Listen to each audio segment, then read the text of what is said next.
Are you a mortgage originator, whether you've been in the business for a year or 30 years, and trying to understand, why am I stuck?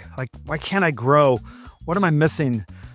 Is there a new product? Is there a new referral partner? Is it something in my head? How do I get better? And do I want to hire a coach? Do I want to have someone help me? Am I too prideful? Well, I'm going to answer some of those questions for you today.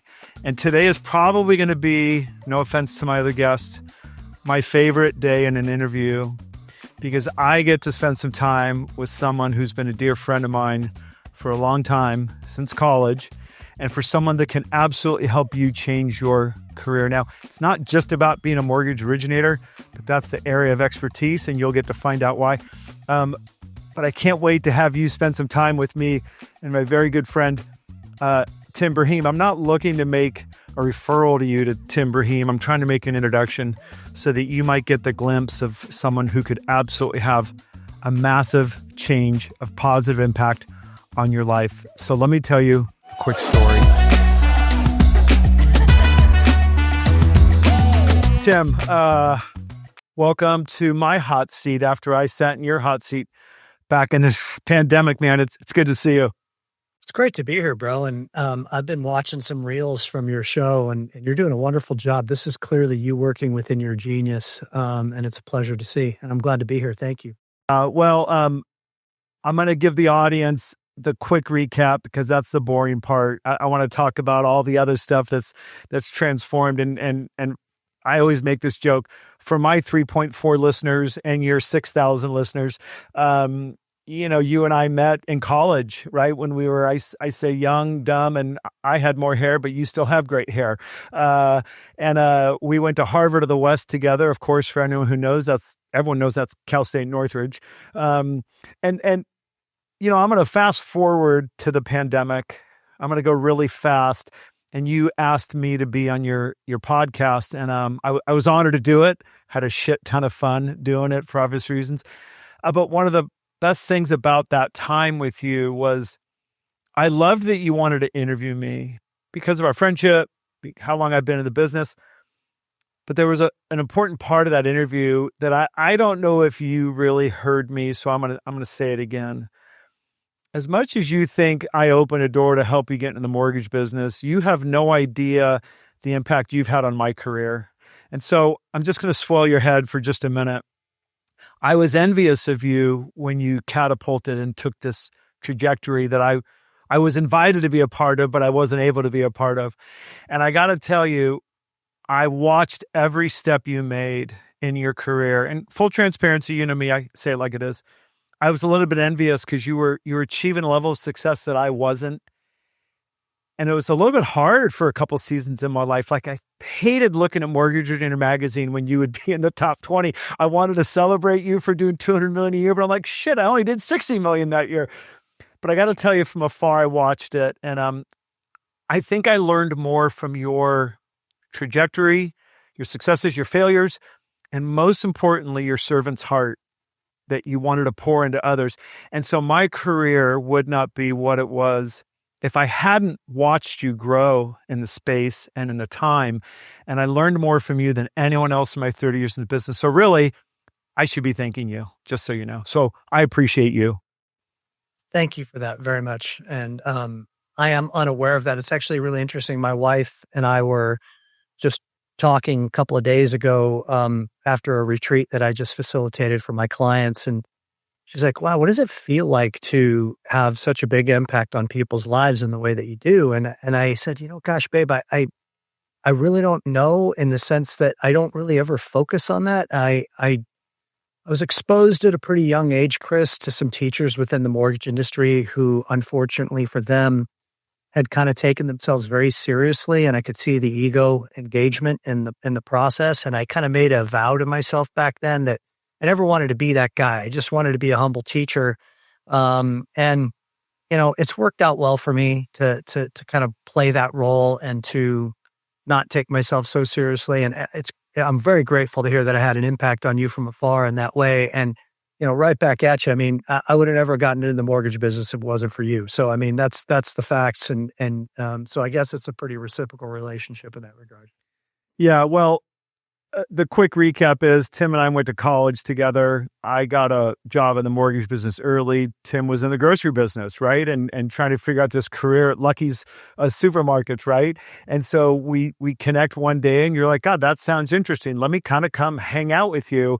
And then and you jumped right in. And one of my favorite stories about your early years in the mortgage business is I remember an argument you had with your wife at the time because you would come home and make her understand rate sheets and rebates and things like that.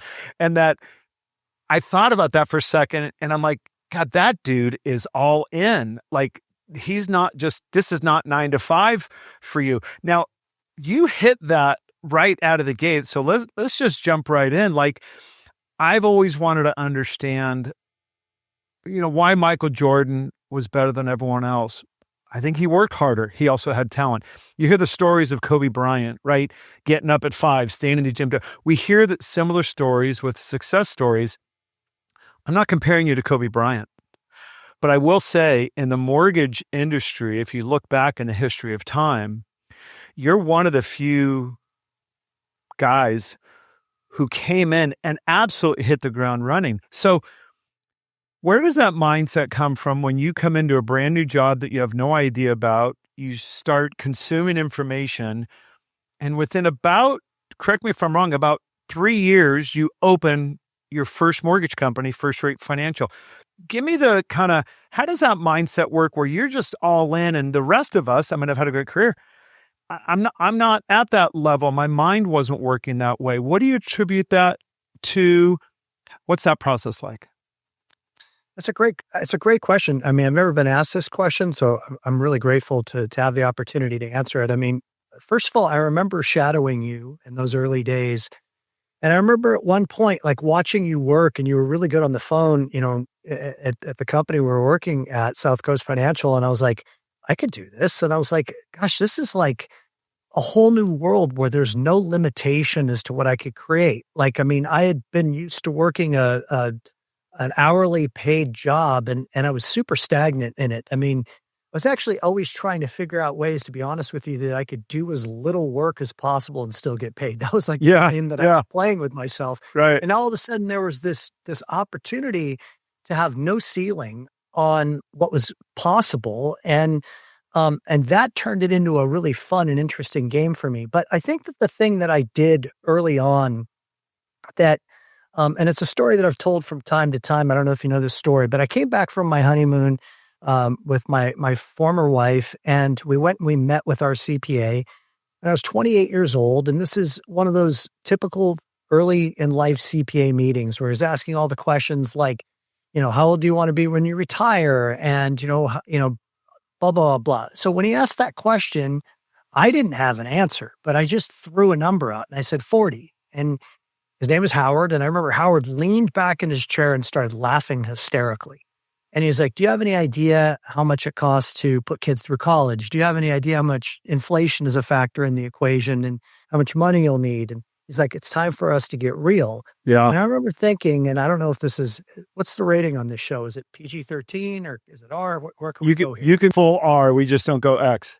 Okay. So it's like, saying to myself, okay, motherfucker, how dare you laugh at me right in front of my wife and tell me I can't do something? And from that point forward, I had one singular goal, which was to retire when I was 40 years old, which I did. If you remember, I sold my businesses, moved to Italy with my family.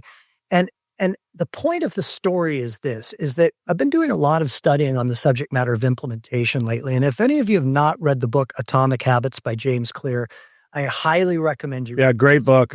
Brilliant book. And there's some great truisms in it.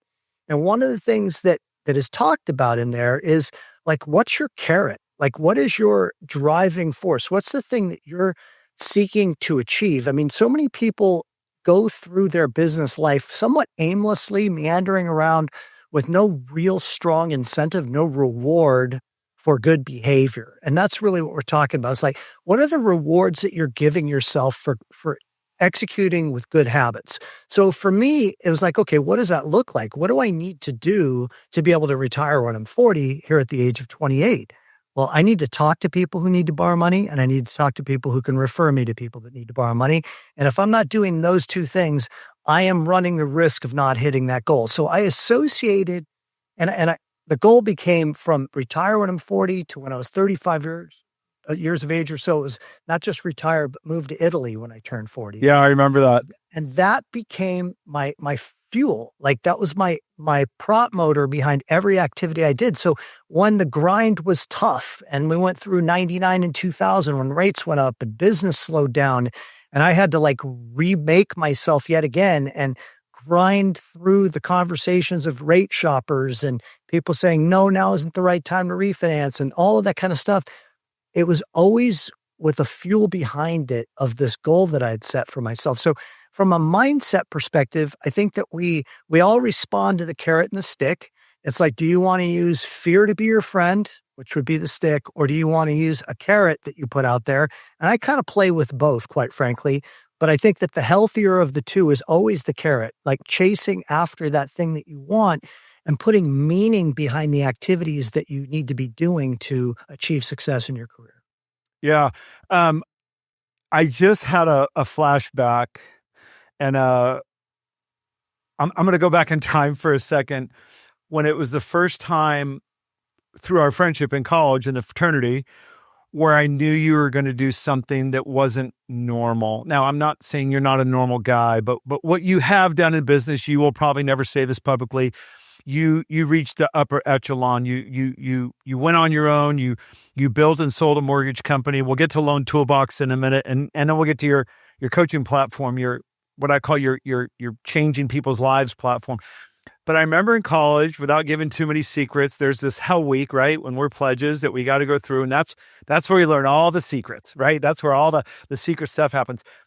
And I remember about a year after Hell Week, when you were inactive in the fraternity, and each year the new turds or pledges had to interview each one of us, you were implementing some of the Hell Week secret strategies in the normal interviews like Mike Adele was, right? Remember Mike Adele, the big dog? Of course. And I remember hearing about that. And a couple of guys were like, wait, what is Tim doing? Most of them were like, listen, he's not giving away a secret. He's just creating an analogy. He's just working with... Other than Mike Adele, you were the only guy at a young age in the fraternity that wanted to take on that leadership role when you weren't technically in that leadership role. And that was the first time I said, shit, that dude's going somewhere. Like, I don't know where and I don't know how, but that dude is going to take the bull by the horns at a different level. So I don't even know, you had that mindset even before Howard told you, like, you're not going to do this by 40.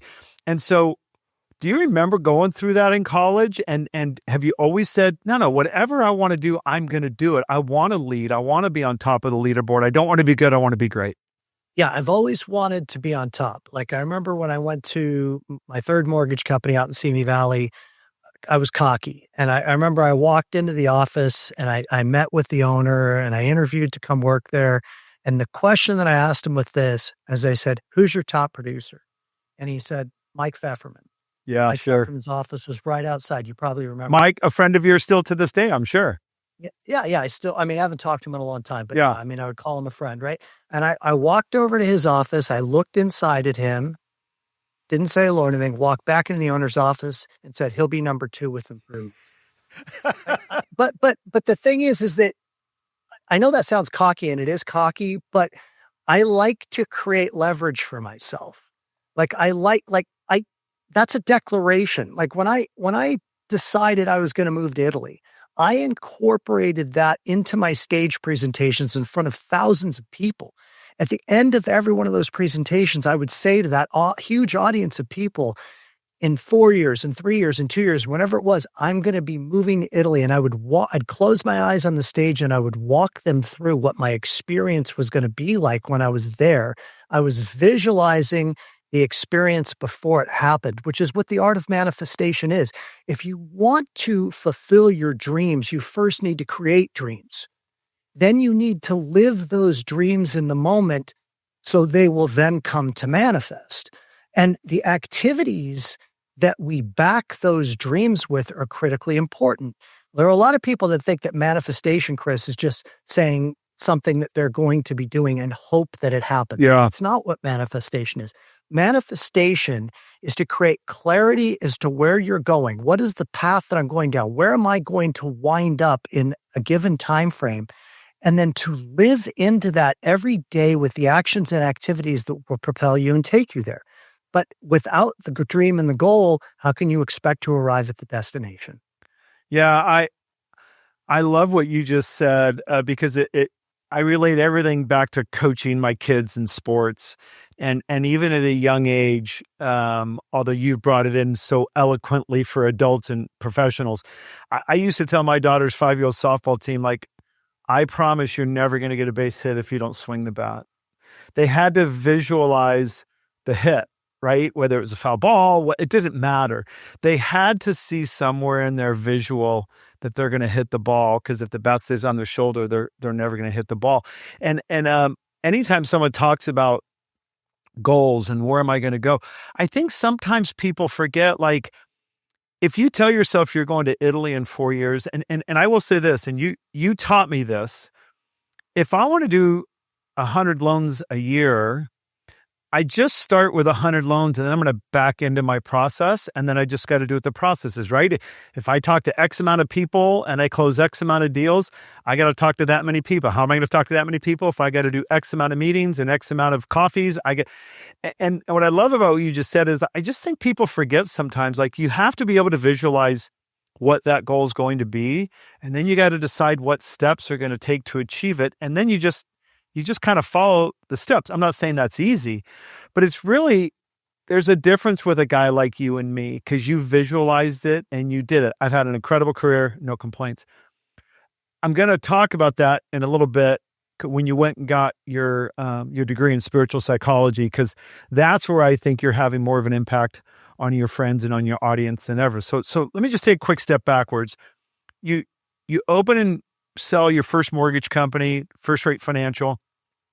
You and I have talked about this a little bit. I've told you that Loan Toolbox is the greatest marketing tool ever in the history of the mortgage business, and it's not because we're fraternity brothers and friends. It's the truth. Careers are transformed by it. And you have a servant's heart. Here's the question. How did you decide that Loan Toolbox was going to be your next path? And let's face it, you're doing 200 million a year as an originator. You're making really good money, like a couple of $1 million a year. How does that go to Loan Toolbox? I'm going to come up with a system that I've used. I'm going to help others get better, and I'm going to grow that. And did you want to monetize and sell it? Or did you just say, I just want to go help people be great?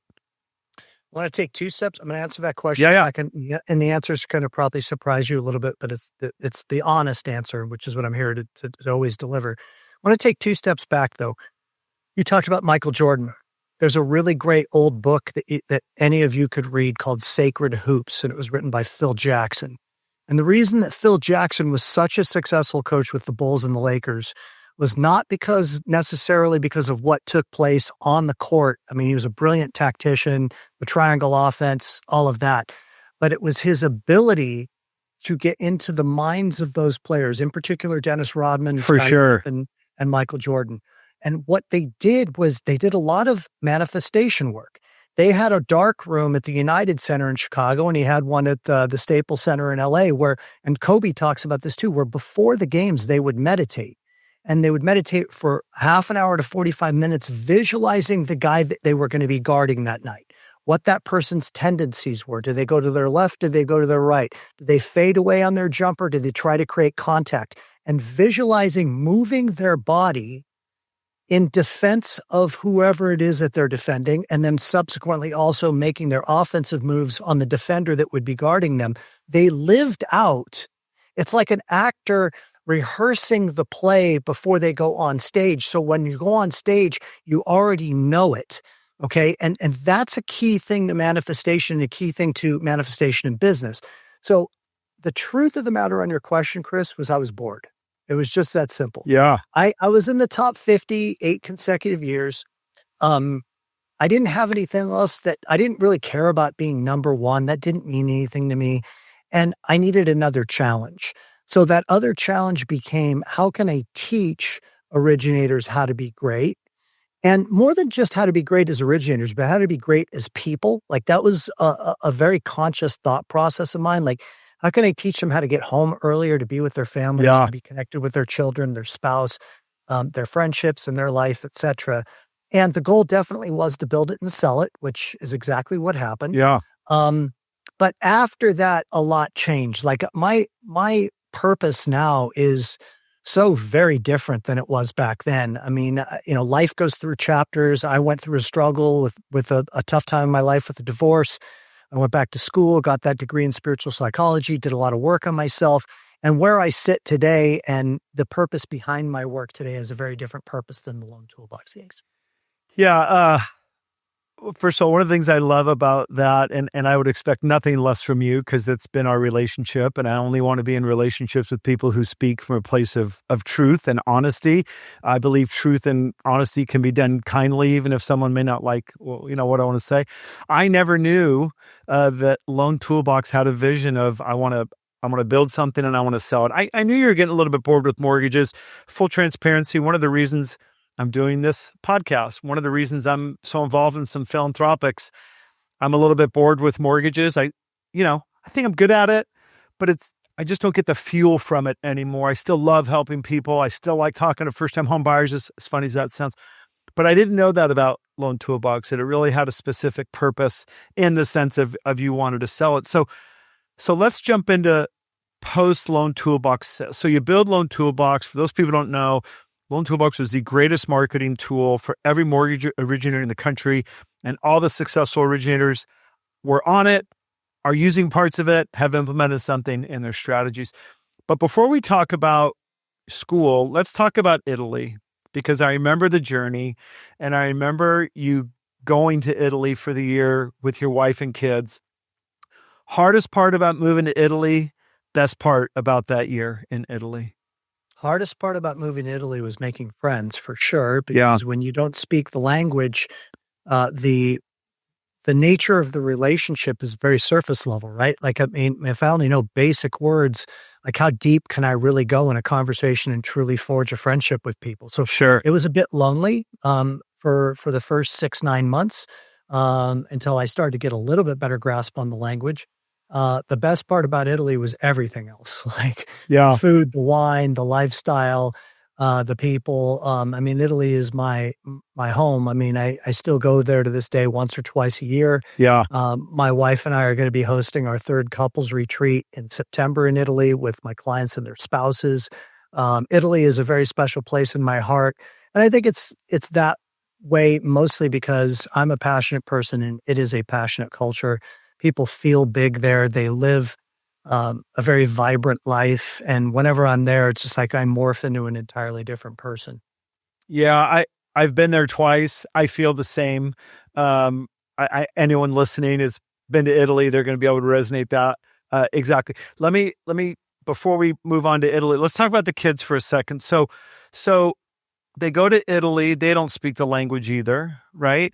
What does that look like? Do you put them in a school that's like the international schools you hear about? Is it an online thing? And what was, I know you're a passionate parent, right? We care more about our kids than ourselves.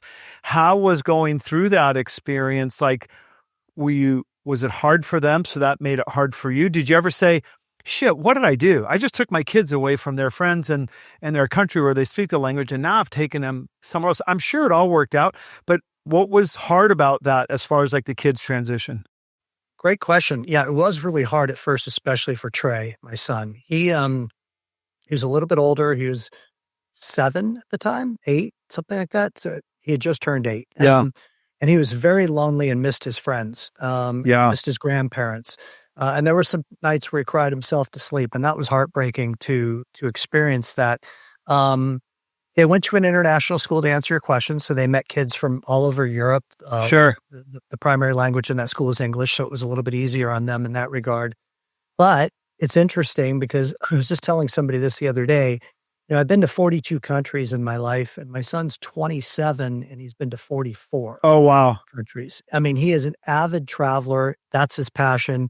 And he would tell you that moving to Italy is what fostered that. Like that just kind of was the motivator for him to really wanting to explore the world and to make friends on a global basis, which he has.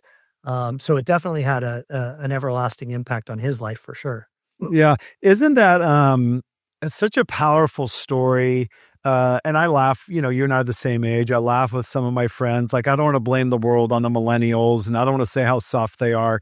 But one of the things I love about what you just said was your son cried himself to sleep. As a dad, I'm sure that tore you up. Your son had a hard transition. As a dad, I'm sure you're like, did we make the right decision? I'm convinced that we don't know about most of our kids' experiences, good or bad, until they become adults. And then you really get to see that. What a great testament to you that you didn't maybe react quickly and say, we got to go back home. Your son got to learn how to deal with fears and challenges, maybe even a little bit of trauma. But now he shares with you, oh my gosh, dad, like my life is what it is and my passion for traveling is what it is because of that. How do you, there's got to be a little bit of comfort in that knowing, hey, I made a million mistakes as a parent. I made that decision right. Like my son learned how to deal with adversity and hard stuff, and now he's flourishing in an area he's passionate with, right? I'm sure you second guess yourself, but now you look at it, you're like, thank God I didn't pull Trey out and move him back home, right? Yeah, for sure, for sure. I'll tell you a quick story that really shocked me. So when my kids were young, and I've recently done this with my two stepkids, I like save all of my change until this giant jar fills up, and it could be like 6, 7 years before it fills up. And then when it does, I give the jar to the kids, and I give them all these rolls from that you get from the bank, Yeah. and I tell them, you got to count, you know, whatever the increments are, 20, quarters or 50 quarters or Yeah. whatever it is per roll. And if you roll all of this change, then we'll go to the bank together and then it'll be your money and you could buy something cool with it or put half of it in the bank or whatever the requirements are. Now, I remember vividly when I gave that assignment to my kids when they were young, they were pissed at me. Like it was just like me having them do chores, having to roll coins. Yeah. They Right. didn't do it at all. Yeah. And then fast forward a decade later, my son writes his resume to go to Boston University, which is where he graduated from, and he wrote his resume about that day and Wow. how that taught him the value of money and how important of a lesson that was. So to your point, like at the time that the kid is going through it, a lot of the times they don't really appreciate it, but you don't know how they're going to feel about that moment 10 years from now, 12 years from now, et cetera. And in this particular case, I mean, it meant enough to him to where he wrote a resume about it to enter into college, which actually made me feel great. So Well, listen, that's a great, we none of us gets on a platform and talks about our successes as parents, right? Or and hopefully not even in life. I love that you got to witness and experience that, right? Because as parents, we go through this process of wins and losses. It's just part of it, and trying to get better from the losses and trying to do more on the wins. I too, like you, I've experienced, especially with my 25 and 30-year-old, the conversations are so much different now. Like my daughter just went through this challenge with this car insurance problem, and she's always focused on the cost of things. I'm trying to share with her why relationships are more important. Maybe hiring the right person a little bit higher price is better than the cheapest price all the time. And she's got herself in a little bit of a financial pickle right now, and it's going to be painful. But I'll tell you, as upset as she is, she also said, Dad, I totally get it now why like your relationships and business are so important to you. Because for years as a kid, she'd hear me talk about my relationships, but she couldn't resonate at 14 and 18 what that meant. Now at 25 and 30, both Ryan and Amanda are starting to experience those coin lessons, right? And those type of things. So for me, I'm going through this process of, yes, they're still pissed when I didn't let them go to that one party when they were 14. But some of the life experience lessons, I'm feeling a lot better about parenting because they're super healthy individuals and they're growing and they're on their own. And I'm sure you got to feel that same where you're like, okay, I made some mistakes, but I think I got most of it right. yeah, I mean, and there's no playbook, right? I mean, being a parent's the toughest job in the world. You do the best you can. A lot of it's social conditioning from when you were a kid, For and sure. passing down from your parents' teachings to you. And, hopefully we're wise enough to slow it down and take pause and to get curious with, what virtues and values we're trying to impart upon our kids and how much of it is us projecting onto them Yeah. versus letting them live their life. But it's a job that is ultimately flawed, right? I mean, there's no perfection in parenting. Yeah, that's for sure. I want to jump into something I just admired so much about you. I was so happy when you sold Lone Toolbox. I was so proud of you that you got to go live out this dream and go to Italy. And although we weren't talking a ton at that season, I was also thinking, well, shit, what's next? Right? I know Tim. Tim's not going to just going to get fat and eat bonbons and sit on a beach somewhere and drink wine. I wonder what's next. What happens? How do you go to, I've just sold my business. I've just taken some time off. What's next is I'm going to go get a master's degree and I'm really going to understand the brain. I'm going to understand the psychology of people. So you go get your master's degree in I believe the category is spiritual psychology. Is that right? Yep. Okay. So let's uncover that because one last thing. The Tim Braheem I know today on whatever day of June we're in 2025 compared to the Tim Braheem I knew in college is of course different because you're 58 and you're not 21, right? But your disposition and your the way you act towards others is a lot different. You now come across as this guy like I just want to help people, almost kind of help themselves. So, with that long dissertation, how do you get the master's degree in spiritual psychology? And probably more importantly, don't you think that you're living exactly the life you should be after gaining the knowledge that you did to understand people's mindset? So yeah, there's a few questions in there. I'll try to answer all of them. So I came back from Italy, and about 9 months later, I went through a divorce, and that was a low point in my life. One of the very lowest points that I've ever I could experienced. imagine. Sure. Kids, And, everything. after having spent this glorious year with my family, all of a sudden I was living as a single father and with my kids half the time, and definitely in a tough space. And I started to do a lot of work on myself. I'd always been drawn. I was the guy that never read any of the business books early in my business career. I was always reading spiritual books, personal development books, things of that nature. And a friend of mine, a dear friend of mine to this day, named Nick, he sent me an email to this program at the University of Santa Monica where you could get a master's degree in spiritual psychology. And it was one of those moments where like I literally didn't think twice about it. Like immediately when I got the email, I contacted the school. I sent them my graduate paperwork from Cal State Northridge. I applied and I dove in, and I wasn't working at the time. So I was a full-time student for 3 years, and I learned a ton about myself. It was as much about me understanding others. It was more about me understanding me than it was about me understanding others. I actually think that you can't really understand others until you fully understand yourself, or understand yourself even more fully. Um, Outer experiences are a reflection of inner reality. So everything that you're experiencing in the outside world of other people and how you interact with them is a direct reflection of what's going on inside of you. So I had to work through a lot of the guilt, a lot of the shame, a lot of the regret, a lot of the confusion that I had about who I was in the world.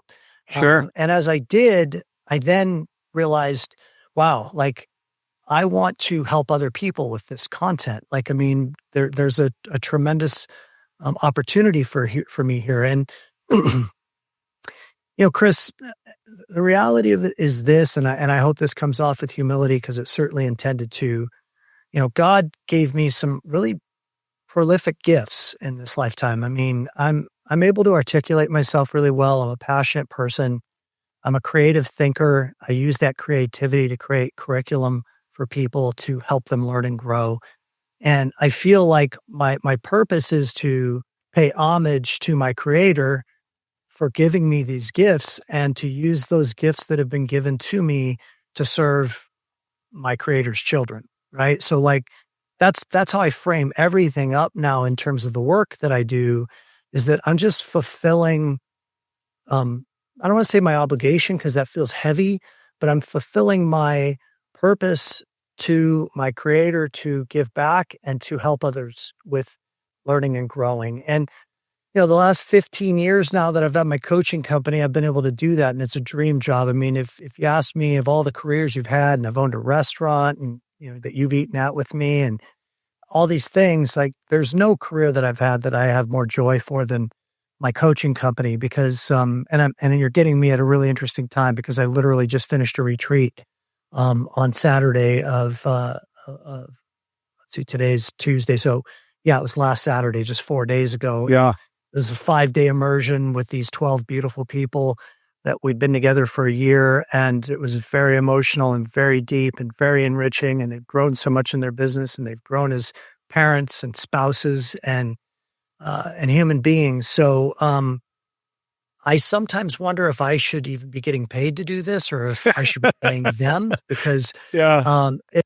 it's very, very fulfilling for me, and I learn a lot about myself in the process of facilitating and helping others. Yeah. Um, it's funny. Anytime I do these, I've only had my friends on my podcast. So I don't have topics. I don't have specific things. You saw the few questions I asked you, which I already knew them anyway. And on my previous interview with a very good friend of mine, I'm batting 1,000. So far, every interview has been with a friend. And I've learned one more thing about that friend. And I've known you since we were 21 years old, right? 20 years old. That's, gosh, 38 years. And I'll tell you something I just learned about you. I've never really heard you reference much about your creator. And as I'm hearing you talk, I'm going through something myself where my life verse, and my life verse is a Bible verse, and it's Luke 12:48, and it says, "To whom much is given, much is required." I look at myself at 58 years old. I find more joy in serving someone else or helping someone else than I do myself.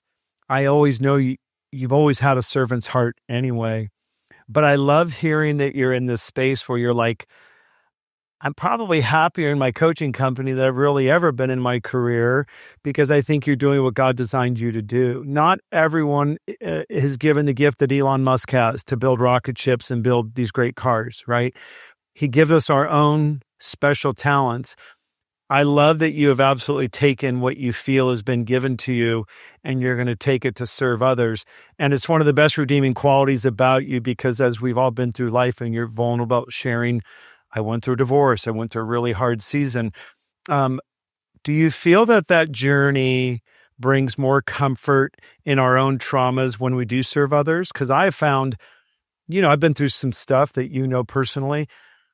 I find joy helping someone else. That does help me not forget, but help overcome some of my past hurts and challenges. Do you find that the same?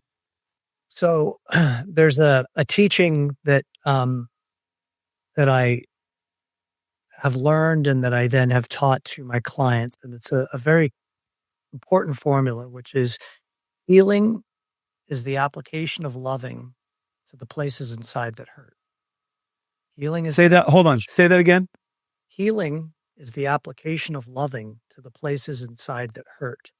Okay. I was hurting during that stage of my life, having made mistakes and having been in a tough place. And I didn't really have, I always considered myself to be spiritual, but I didn't really have what I would consider to be a true relationship with God, like where I, would commune with God on a consistent basis and to surrender to my creator in a lot of ways. And another phrase or another thing that was taught to me when I was in school that I think is very important for people to hear is that the longest distance in the world is from your head to your heart. Right, for sure. And there are a lot of roadblocks that we place on that highway from our head to our heart. And the fastest way, the fast track lane on that highway is through service. That's the fastest way to move into your heart, is to selflessly serve another human being. So if healing is the application of loving to the places inside that hurt, and the fastest way from your head to your heart is to serve someone else, and we combine those two formulas, if you are to serve others, you will heal yourself.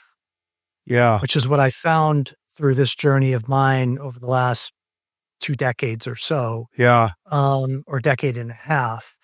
And the more and the to me, Chris, the relationship with God piece is super important because I'm acutely aware of how stealth the ego can be. And if I am coming as I was maybe earlier in my life from a place of helping others from my own self-serving egoic fortification, the method to get out of that trap is to acknowledge that I am doing this service for my creator. Yeah. I'm just a vehicle. I'm a vessel. I'm in service to these people and also in service to my creator is the way I look at it. And that kind of helps me steer clear of taking myself too seriously Yeah. and take too much credit, which I don't really need the credit and I don't want the credit because the thing is that when you're caught in the game of taking credit, you rob yourself of the feeling of being Yeah. part. 100%. Yeah. And No. I know that about you, and I know that's why you're drawn to service too. Yeah. It's funny. Chris and I were talking about this recently. I was a youth baseball umpire at 12 for like T-ball because they didn't have anybody to do it. I was an assistant coach when I was like in junior high school, like on a kids baseball team. And you know, me and you, we both love baseball, both love sports.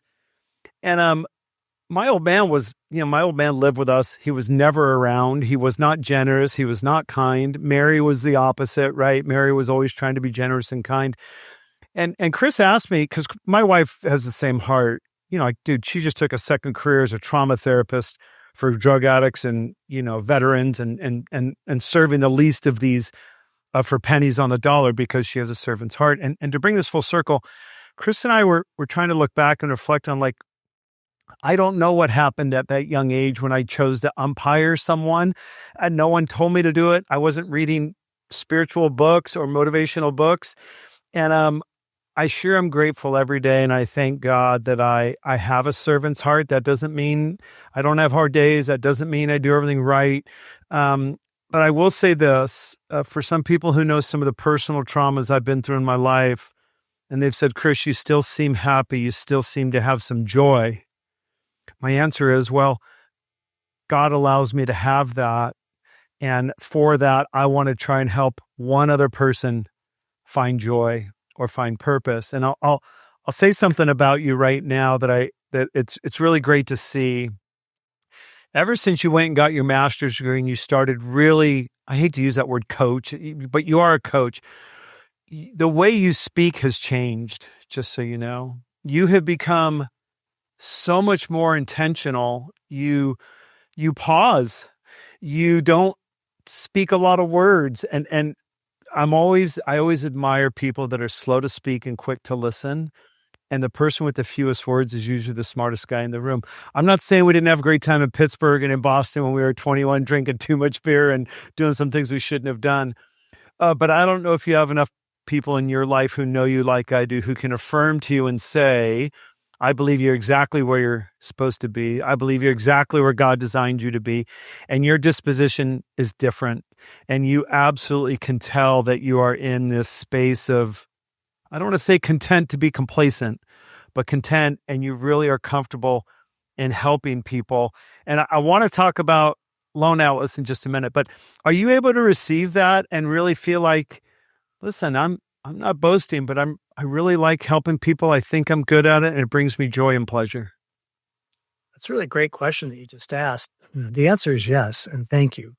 Um, I am able to receive it. There was a time in my life where you would have just made me feel woefully uncomfortable Yeah. because at that time in my life, your accolades and your kind words would have been running an affront to how I felt about me.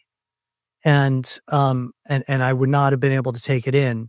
I'm able to take it in, and I'm also able to offer it up, which is, the way that I see as being the healthy way for me to process that information is to just take in the accolades and then have gratitude, to my higher power for showing me that path. And I'm proud of myself for taking that path. It wasn't easy. Personal growth is never easy, but it's the most noble work that we can do. So Yeah. thank you. I love that your life is now helping people with that exact thing right there, right? Because life's never easy. What's that quote? You can't get strong without no, yeah, you can't get strong without lifting something heavy. Life can be heavy sometimes, and I think sometimes we can get stronger from that. I want to talk about Lone Atlas for a minute, and then I want to wrap up with just a couple fun personal things.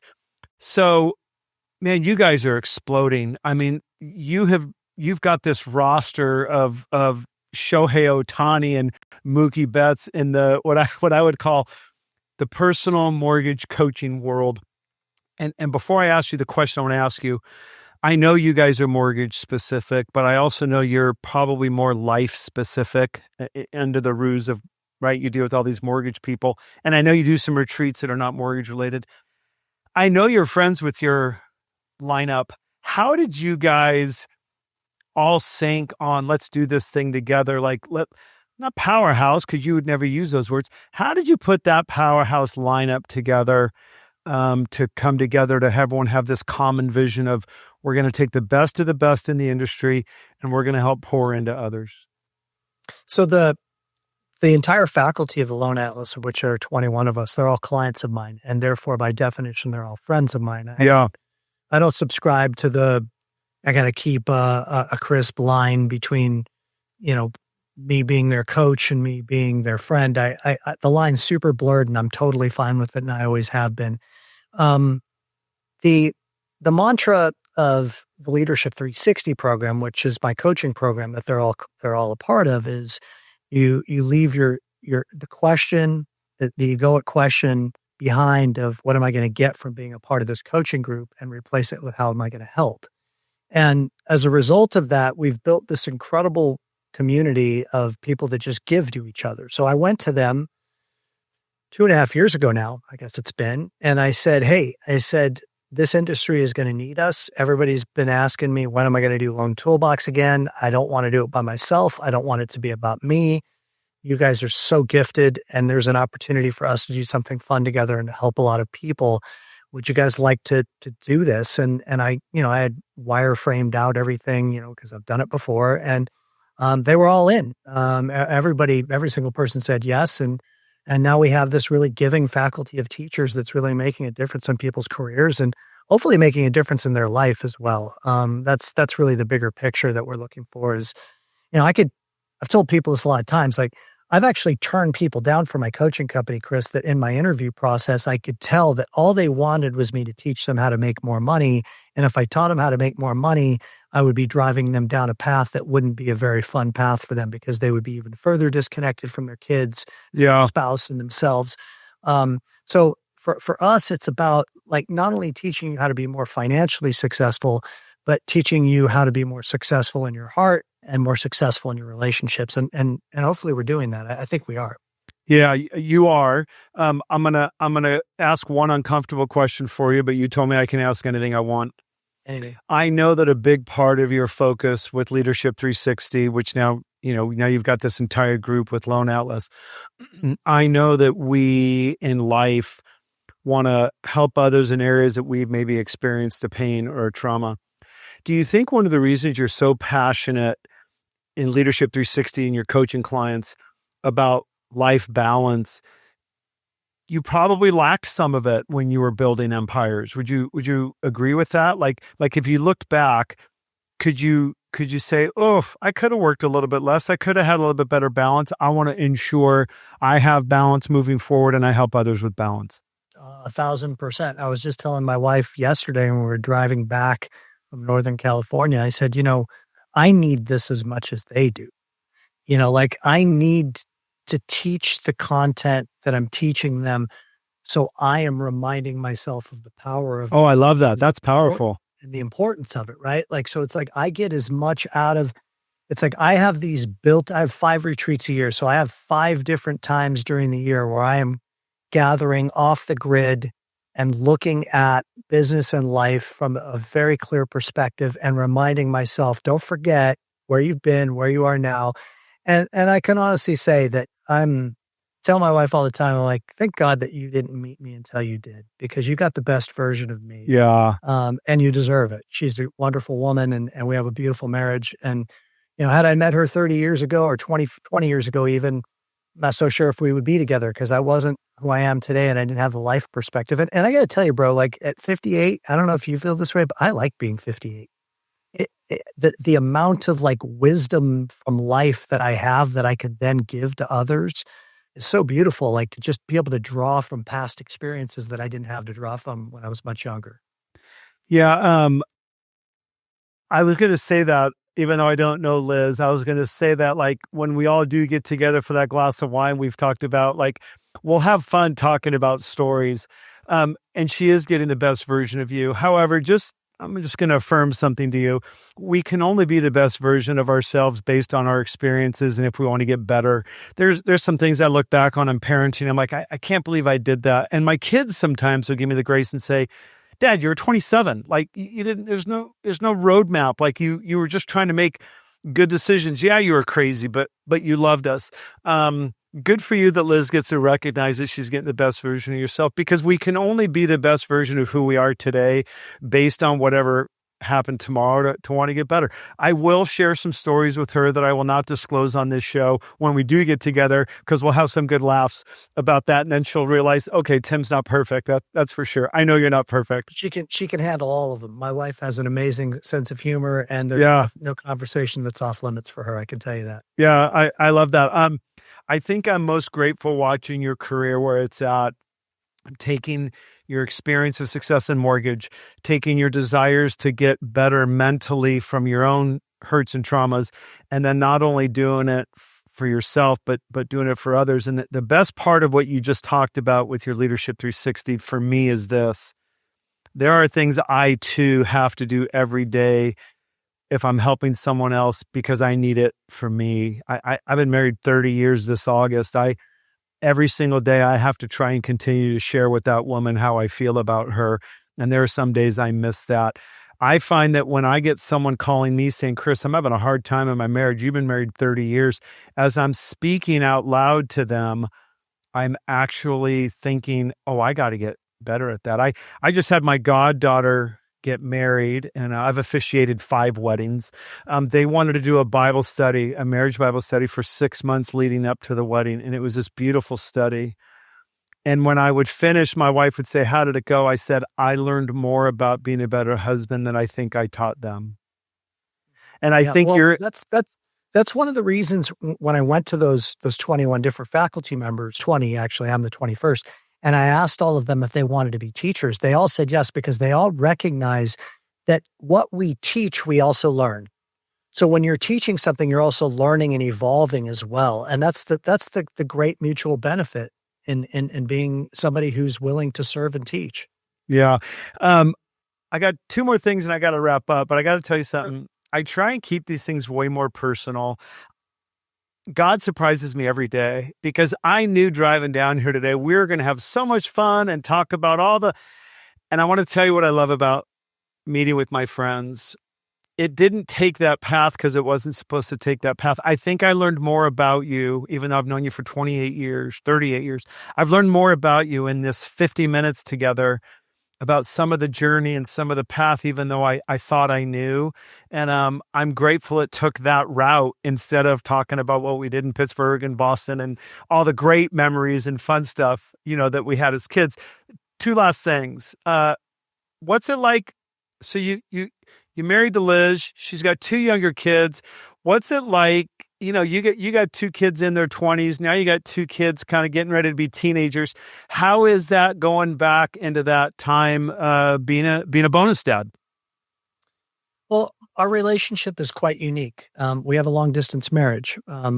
Liz lives half the time in Utah, and because her kids and her former husband live there.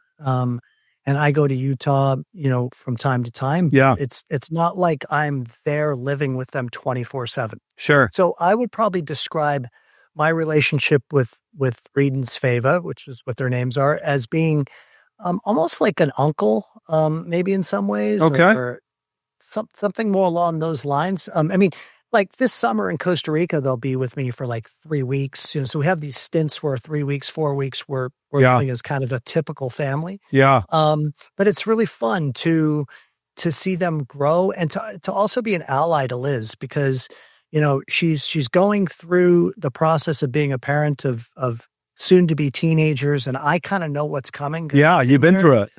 And I can kind of help prepare her for that and even add a perspective sometimes that's um, maybe a little bit different because I'm not so in it, right? Like I'm not so in the day to day of it, so I can shed some light. But she's a tremendous mom, and it's for me, it's just an absolute honor to watch her as a mother. Those two kids are two of the luckiest kids in the world to have her as their mom. Oh my gosh. I love hearing you say that because my 35-year-old's my stepson, and blended families can be hard. And I've always said the healthiest blended families are when the kids have both biological parents involved in their lives, because it takes a little bit of pressure off of the bonus parent, right? They get to be this parent that can be kind and loving, and their most important job is to support, in your case, Liz. So I love hearing that. As we wrap up, I wanted to talk about the Dodgers, but I'm a Pirates fan and I don't have enough time, and we already know those stories. But let's finish with something. Are you looking for clients to coach at Lone Atlas under Leadership 360? Who do you like to talk to for clients? Because your audience is much bigger than mine. People are going to watch this. Who should be reaching out to you to potentially create an engagement with you and your team? Thank you. Yes, of course, we always want people who we can help. I mean, it's there's no joy in being a teacher if you don't have students. Yes, So, right. it's definitely something that we would love to engage with people.